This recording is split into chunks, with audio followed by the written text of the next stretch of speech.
मरना तो सबको है, आप कुछ भी करो मरने से बचोगे नहीं। लेकिन याद रखना,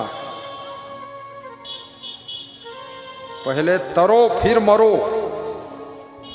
और तरे नहीं और मरे तो बार बार मरोगे, और तर गए फिर मर गए तो बार बार मरना नहीं पड़ेगा। याद रखना, फिर तो मोक्ष प्राप्त हो जाएगा, ना जन्म होगा ना मरण होगा, केवल मुक्ति होगी। और ये भक्ति रूपी फल का रस, राम रूपी फल का रस, केवल सुआ पंछी ही इस फल को पान करता। सुआ पंछी के पास में चोंच होती है, वो भक्ति के फल में चोंच डाल करके और रस पान कर लेता। अर्थात जो सुआ पंछी जैसे भक्त लोग हैं, उनमें श्रद्धा की चोंच है, आस्था की चोंच है। आस्था और श्रद्धा की चोंच से, भक्ति रूपी फल से सुख शांति रूपी रस को पान करते हैं और जीवन में खुश रहते हैं। इसलिए सुख पंछी बनो। अड़ोस पड़ोस रहने वाले अगर सोचे मैं भक्ति ना करूं, किशनगढ़ में कोई भक्ति कर ले दिलीप यादव, उससे हमको भी कुछ रस मिलेगा? नहीं मिलेगा। दूसरे के भोजन खाने से तुम्हारा पेट नहीं भरता है, दूसरों के रजाई ओढ़ने से तुम्हारी ठंड नहीं जाती है, और दूसरों के मच्छरदानी लगाने से, मच्छर से काटने से तुम बच नहीं सकते हो, और दूसरों के जूता पहनने से तुम्हारे पांव सुरक्षित नहीं होते हैं, और दूसरों के दर्शन करने से तुम्हारा कल्याण नहीं होगा, दूसरों के भक्ति करने से तुम्हारी मुक्ति नहीं होगी। तुमको खुद भक्ति करना पड़ेगा, सुख पंछी बनना पड़ेगा, तभी तुम्हारी मुक्ति होगी, शांति मिलेगी। कितने पति लोग सोचते हैं पत्नी भक्ति कर लेगी हमारी भी मुक्ति हो जाएगी। वाह! तो पत्नी नींद ले ले, तुम्हारी नींद पूरी हो जानी चाहिए। पत्नी स्नान कर ले, तुम्हारे पीठ का मैल धुल जाना चाहिए। फिर पत्नी खा ले, तुम्हारा पेट भर जाना चाहिए। और पत्नी बीमार हो तो तुम भी बीमार हो जाना चाहिए। ऐसा होता ही नहीं है। अपनी अपनी भक्ति करना पड़ता है, अपना अपना पुण्य करना पड़ता है, अपना अपना ध्यान लगाना पड़ता है, तभी कल्याण होता है। कितनी स्त्रियां सोचती हैं हमारा पति कंठी माला पहन ले, बस ठीक है, मैं नहीं पहनूंगी कंठी, क्योंकि मुझे अभी मछली खाना। अभी तक तो केवल 2000 मछली खाई हूँ, और जिंदगी भर में 1 लाख मछली खा करके तब मरना। 1 लाख मछली, अरे मच्छर गिद्धिन, छी छी छी मछली, मत खा मछली, कितना पाप लगेगा। जीव मत मारो बापुरा, सबका एक ही प्राण, हत्या कबहु न छूटे है, जो कोटिन सुनो पुराण, जो कोटिन सुनो पुराण। जीव दया रे आत्म पूजा। आप सोचते होंगे कभी कभी धीरे धीरे सुनाते हैं प्रवचन, कभी हंसकर सुनाते हैं, कभी गंभीर सुनाते हैं, और कभी जोर से दहाड़ते हैं, और कभी क्रांतिकारी कर देते हैं। याद रखना, अगर रसगुल्ला ही रसगुल्ला खिलाऊं तो तुम उब जाओगे, तो बीच बीच नमकीन चाट पकौड़ी भी फेंकता हूँ, और बीच बीच लगा देता हूँ गुलाब जामुन, और बीच बीच आलू बंडा झोंक देता हूँ। इसलिए हर रस का प्रवचन है। प्रवचन का अर्थ है 9 रस नहीं 90 रस शामिल कर दो। जीव दया रे आत्म पूजा, कहीं कबीर धर्म नहीं दूजा। कहीं कबीर धर्म नहीं दूजा। जीव दया रे आत्म पूजा।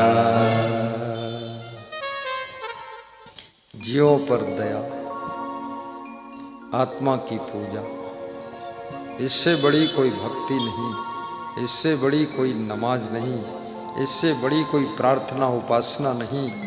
बस सबसे प्रेम रखो। मजहब नहीं सिखाता आपस में बैर रखना। मजहब नहीं सिखाता आपस में बैर रखना। हिल मिल रहो है प्यारे, सबकी खैर रखना। दिल मिल रहो ये प्यारे, तुम सबकी खैर रखना। मजहब नहीं सिखाता आपस में बैर करना। ना भगवान सिखाता है, ना अल्लाह सिखाता है, ना गॉड सिखाता है बैर रखना। वो तो प्रेम का रूप है, प्रेम ही सिखाता है। ये तो हम लोग बीच में न जाने कहां से सीख लेते हैं, उल्टा पलटा काम करते हैं। जिसके दिल में दया का खजाना नहीं, जिसके दिल धन का खजाना है, सोना चांदी का खजाना है, रुपयों का खजाना है, लेकिन दया का खजाना नहीं है, तो क्या है? जिसके दिल में दया का खजाना नहीं, राम का नाम लेने से क्या फायदा। राम का नाम लेने से क्या फायदा। जिसको आँखों से दिखता है कुछ भी नहीं, उसको चश्मा लगाने से क्या फायदा। उसको चश्मा लगाने से क्या उसको चश्मा लगाने से क्या फायदा। जिसकी आदत जरा भी है सुधरी नहीं, उसको क्रीम पाउडर लगाने से क्या फायदा। उसको क्रीम पाउडर लगाने से क्या फायदा। जिसने बुराई को कभी है छोड़ा नहीं, जिसने अपनी बुराई को छोड़ा नहीं, उसको सजने धजने से क्या फायदा। उसको सजने धजने से क्या फायदा। बोला सद्गुरु भगवान की जय। आनंद आया? अच्छा लगा? बोलते क्यों नहीं हो? हाँ। बोलोगे नहीं तो कल आऊंगा नहीं। अच्छा लगा कि नहीं लगा? अच्छा लगा। कल आऊं कि ना आऊं? तुम आओगे कि नहीं आओगे? आएंगे। आओगे? आप आओ न आओ, कमी आपकी चूकना नहीं है। ये किशनगढ़ रोज मिलेगा, मार्केट रोज मिलेगी, ये मक्का सब रोज मिलेगा, ये पेड़ पौधे मिलेंगे, यहाँ के लोग मिलेंगे, मित्र शत्रु मिलेंगे, सब मिलेंगे, लेकिन याद रखना बाबा परसों नहीं मिलेंगे, बाबा चले जाएंगे।